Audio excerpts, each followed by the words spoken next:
Hi, good morning. We're reading The Mystery of History. We're on page 69. We're volume 4. Actually, we're midway down the page on page 69. Okay. We're on Marie Antoinette and the French Revolution, and Marie Antoinette had decided to go to the Petit Trianon, which was a little chateau, as little as a chateau can be. That's a joke. Small. Because it's a castle, so.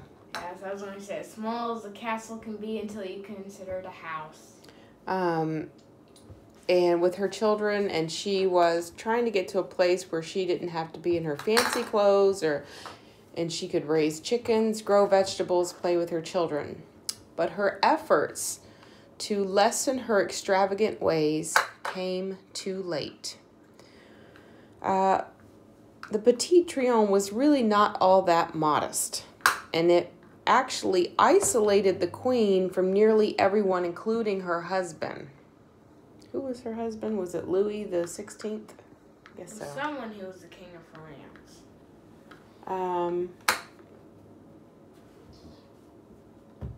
I guess. It must have been. It didn't really say. It hasn't really even mentioned Louis in this, I'm guessing. Okay, a little farther down is Louis the 16th. Okay, yeah, so her husband is Louis the 16th. Okay, let me see here. Also, France was going bankrupt, and Marie Antoinette was partly to blame. Making matters worse, there was a food shortage in Paris, and the peasants could hardly find bread. In October... Can y'all put those down a little bit quieter? In October of 1789, a group of women and a few men that were dressed like women led an all-night riot at Versailles, insisting that the king and queen move to Paris to see for themselves the harsh conditions that the commoners suffered. The very next day, the king and queen obliged themselves to the crowd, and some 30,000 citizens escorted the royal family to Paris. Sure enough, life in the dirty, crowded streets. Please put those things down quietly. Here, put them down on these. Okay. If you have to set it down on that so it doesn't clang. Set it down on this. There we go. Life in the dirty, crowded streets of Paris was nothing like the pampered life at Versailles. For a few years, the new National Assembly survived. Like the colonists in America, the French would eventually write a new constitution. But years before that, in 1789, they drafted the Declaration of the Rights of Man. Any guesses on who helped write that? Benjamin Franklin. Close. It was Thomas Jefferson. As he had done in America, Thomas Jefferson drafted a fabulous document, but France didn't thrive under its new Declaration of Rights or its new constitution. France entered into war against Austria and Prussia and began to fall apart. Do you remember who was Austrian by birth? It was Marie Antoinette. Oh, yeah. Her position in the war between France and Austria was difficult. But things were worse for her husband, Louis the 16th. That was the first time they mentioned it was specifically Louis, because they would mention Louis before, but they didn't say specifically that they had gotten married. Anyway, Louis the 16th was simple-minded and scared. In a desperate move, he began to conspire with foreigners to take back rights he had lost under the new constitution. The French suspected that their own king and queen would commit treason. The couple was guilty of trying to flee France, and treasonous papers were found in a secret compartment of their home. Basically, time was up for Louis the 16th and Marie Antoinette. They were arrested and tried for crimes against their people. Do you know the verdict? Execution? Probably. Both Louis the 16th and Marie Antoinette were found guilty of treason and sentenced to death. I think that's pretty horrible, actually. Why? To sentence them to death. Though not executed at the same time, both were beheaded in public, and neither resisted their fate. Louis died in January and Marie in October of 1793. Now it says enter Robespierre in the Reign of Terror. Now prior to the execution of the king and queen, set it down on the thing, please. The National Assembly of France was forced to reorganize. It dissolved itself in 1792 and became the National Convention. Though the French army was victorious that same year against the Austrians and the Prussians, the new convention didn't hold up well. There was great division, literally, inside the convention. One group sat on the far right and one on the far left. They're like, we are not sitting with you. You want to sit on us? I'm not on your life, man. From this seating arrangement and difference of opinion came the political terms for the far right and the far left. For the right and the left. Those on the right were traditional and supported the idea of the limited monarchy. Those on the left were radical and opposed everything to do with the king. One leader of the far left was Maximilien Robespierre. So remember, the left opposes everything having to do with the king.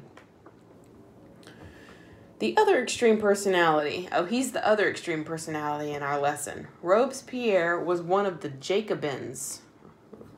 Or the Jacobins. The Jacobins. A far-left political sect within the National Convention. A well-groomed lawyer, Robespierre spoke smoothly, and many listened. He once said, "What is the goal toward which we are striving? The peaceful enjoyment of liberty and equality, the rule of that eternal justice whose laws have been engraved upon the hearts of men." Sounds noble, right? Sounds a little bit like Thomas Jefferson. Robespierre started with some rather good ideas, but he loathed. What is loathed?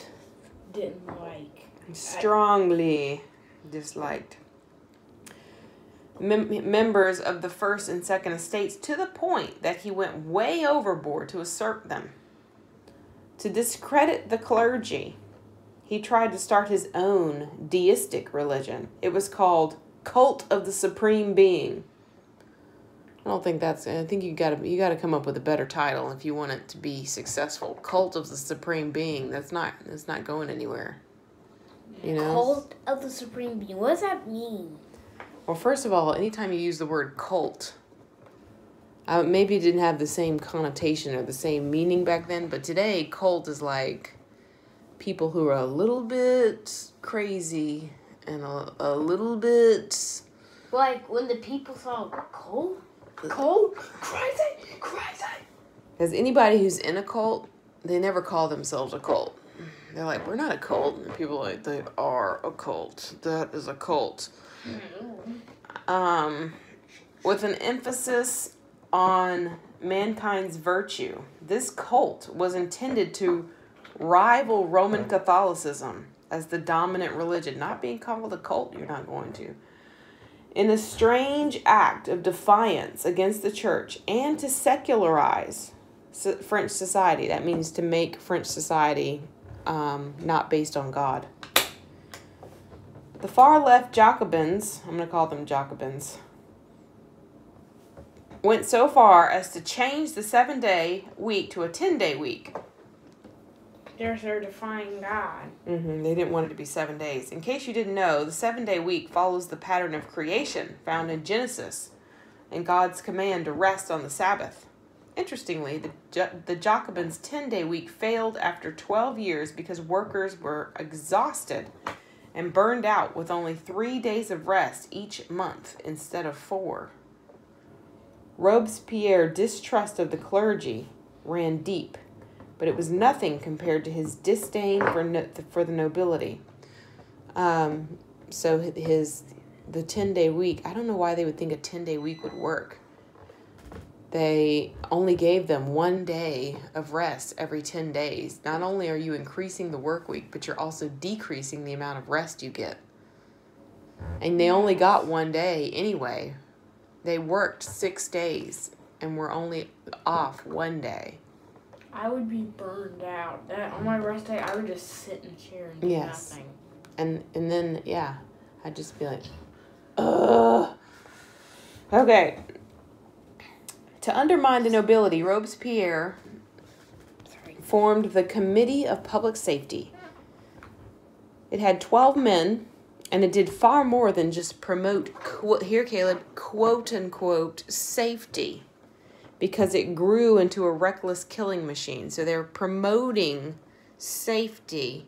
What does quote-unquote mean? That's what I'm showing you right now. They're promoting safety, but really they're killing a bunch of people. Is that safe? No. They're saying, we're here for your safety. And the people like, you mean you're here for our safety? Yes, your safety. Hey, you mean you're our death.